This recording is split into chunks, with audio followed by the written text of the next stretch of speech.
lifestyle designer Zach here with secretsoflongevity.com, and this is the beginning of the long-awaited series that I've been working on. And basically, this is just the intro video. I'm going to just give a brief overview of why I'm doing this, what it's about, and I'll put links in this video that you can click on to take you to the individual videos as they're uploaded. At the posting of this time, I'm only going to have one video ready, but over the next, I'd say 2 months, I'll post the rest. So every time I post a new one, I'll just add that into the link on this intro video.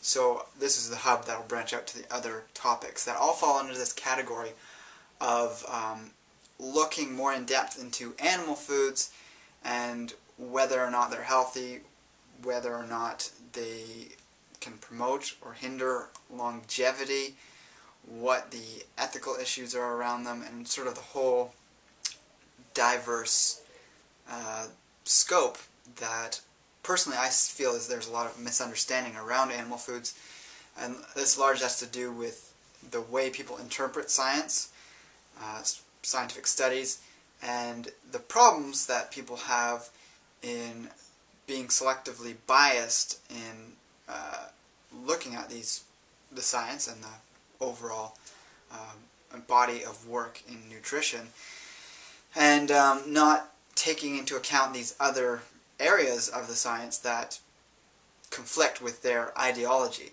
So if you do that, you're automatically setting yourself up for a limited framework which is not based on reality, because you can't have a fact if there's something that is occurring that is valid in the methods that it was researched that is saying the opposite. I highly recommend that people post video responses, either bringing up opposing views or agreeing with me, to any of the videos that are branching off from this video. This isn't the one to respond to if you disagree with something, and if I also recommend waiting till you see all the videos before trying to bring up some points, because there are some overarching points that are separated in different videos. So, for example, the video I'm going to upload next is just on the ancestral side of things, and if someone starts going on about the China study, yet I haven't uploaded that video yet, I would highly encourage you just to wait for that topic to come up in a future video that will be linked from this video. So, you know, if it's 3 months down the road that you're watching this, or longer from the posting of this video, then yes, they'll all be available to watch. I won't be responding to comments specifically, so that's why I'm encouraging video responses if that's something you wish to go into depth with me personally. Of course, there's going to be people debating on any of these videos in the comments between themselves, but if you want my specific attention, definitely post a video response. You should also keep in mind that I asked that anyone engaging in my community on YouTube or on other platforms to uphold respect between the communication towards me as well as amongst each other for those who are commenting in the comments. Over time, I've been very much exposed to a wide range of forms of attack, whether it's in direct insults. Obviously that's the most obvious, and people will be blocked and those comments deleted, but also in sort of more subtle ways in putting down, or it's kind of mixed into sort of a hodgepodge of facts and information people are posting. And this just happens when someone's so passionate about their individual take on things that they start to put people down for thinking differently, and they'll sort of reach a conclusion. They'll say something and then the conclusion will be, and that's why you don't know how to do the research or do your research. You don't need to put that in a comment, because obviously you have to wait for someone to respond, and if they don't, then they haven't done their research and you're correct, because either one, they're not taking the time to, and they don't have the time to, or they aren't able to. So if they're not able to respond, then yes, they're at a disadvantage in the sense of, if you were to think of this as a fight, I don't tend to think of debates as fights, they're just discussions. When they become a fight, that's when you get that sort of one-up mentality that you state yourself and you're sort of raising the bar and saying, this is why you don't know what you're doing, kind of thing, because we know this about this. But you have to let people respond, and you let the facts do the fighting, so to speak. So when you put some facts on the table, you should be emotionally separated from it, and then if you have something that you're aware of that you want to respond to that, then you add that to the discussion. And so with that sort of method of debating, you don't have to make enemies, and you're going to get more information available to you, and you're probably going to experience some changes. And personally, that's what I'm interested in. I'm interested in optimal health. I'm not here to stay rigid in any sort of worldview, specifically on health and nutrition. So enjoy these videos, and I highly encourage you to help support me in any way, because it takes a lot of research, a lot of time and energy to put something together like this. So you can check below for links to affiliate programs if you want to support me through products that I personally use and recommend. There's so Thrive is a great company that I've recommended in the past. You can find a link there. You can find a link to Hearst Ranch, which is grass-fed beef, pasture-raised meats, wild-caught salmon, and some other products on their site. It's a great one.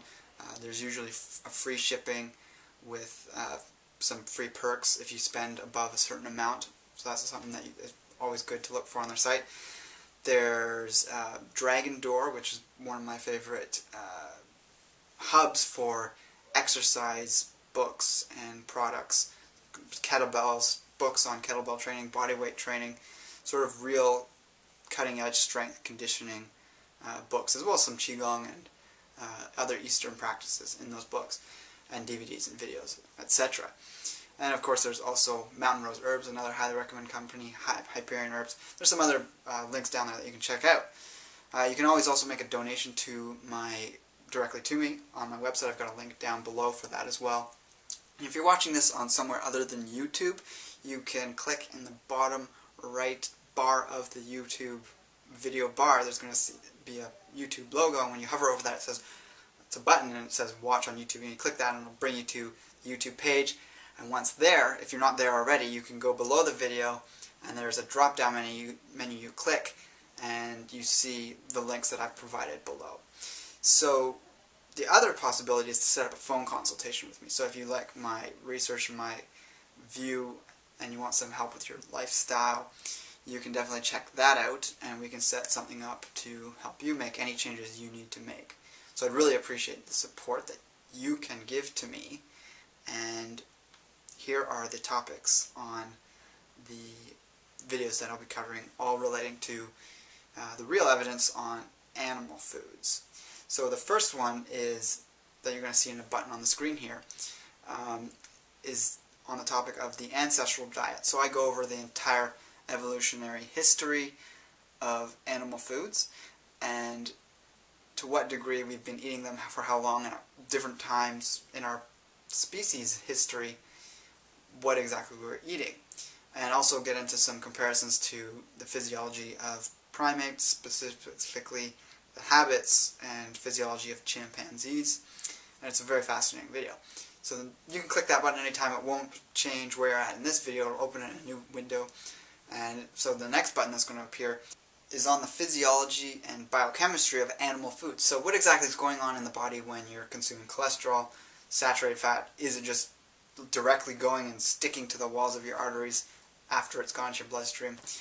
So I'll give you a hint, no it's not. That's what the video is about. We look at a lot of these myths around these things, sort of the nutrients, or the more isolated nutrients that become demonized in our culture.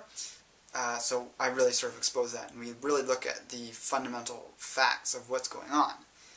So the next video is the real science on animal foods in the human diet.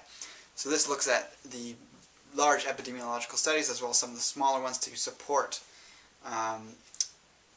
my stance, which is that these are perfectly healthy foods when raised in the proper fashion, and that we don't need to be fearing them.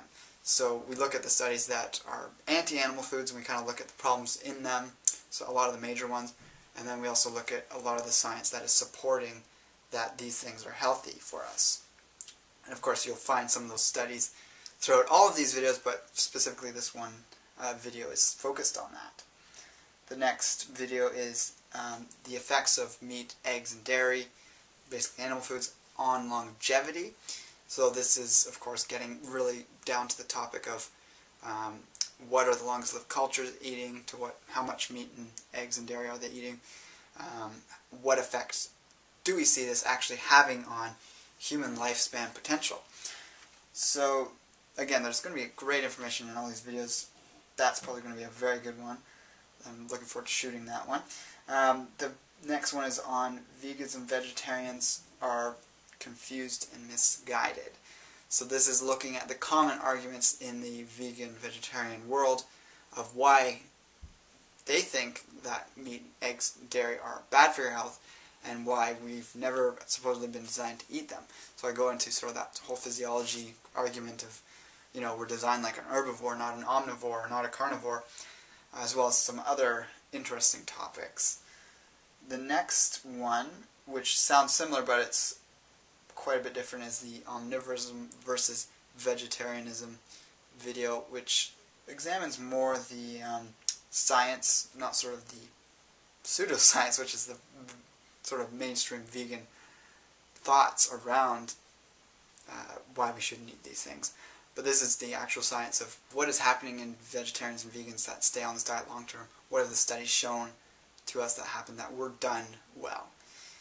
And the final topic is how to succeed on a paleo/primal/low carb diet. So this goes into how weight loss works on this diet, if that's something you're looking for on sort of that type of diet, a more primal diet, and why and how this kind of diet works, and how it's best for your health, and basically how to do it. So what kind of strategies you can implement to add this into your life. So click any of those buttons to go watch the video, and again, I encourage you to respond if you need to, and take care and embrace life without limits.